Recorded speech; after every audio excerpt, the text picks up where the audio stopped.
Well,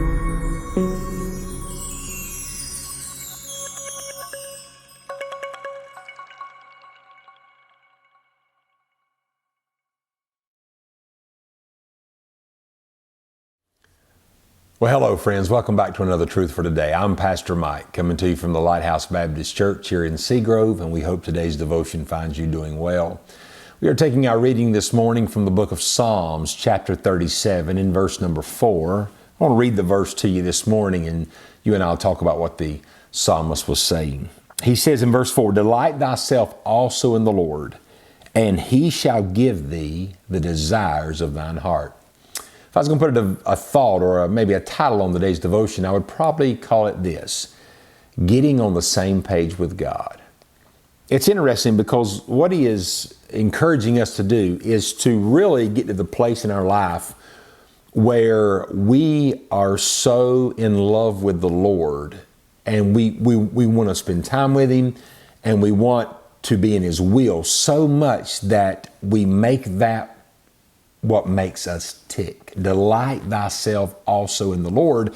And then he follows it up with, and he shall give thee the desires of thine heart. Now, a lot of times when that verse is read, people think that they're getting this genie in the bottle verse, you know.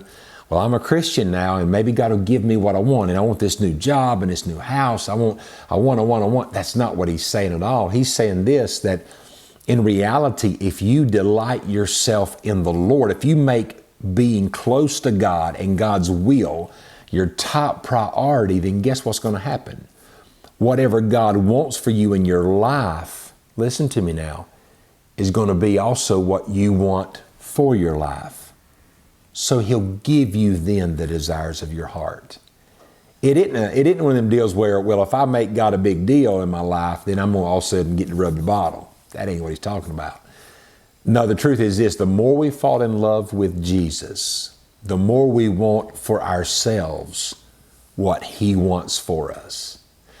It's the more the will of God becomes precious and becomes the preeminent thing that we seek for each and every day of our life. If you get there and you make that big of a deal and that much about being in the will of God, then what God wants is going to be what you want. And that, friend, is what he meant when he said, delight yourself in the Lord, and He will give you the desires of your heart. Hope today's devotional thought will make you think, maybe make you analyze, you know, why do I do what I do? Am I doing this because of my love for Jesus, or am I doing this to get something from Him? Because ultimately the goal is to get to the place where we are, and we want to be where He wants us to be for His glory. And then, friend, we'll start seeing things happening in our life. Hope today's devotional thought encourages you, lifts your spirit, and as always, may the Lord richly bless you today, is our prayer.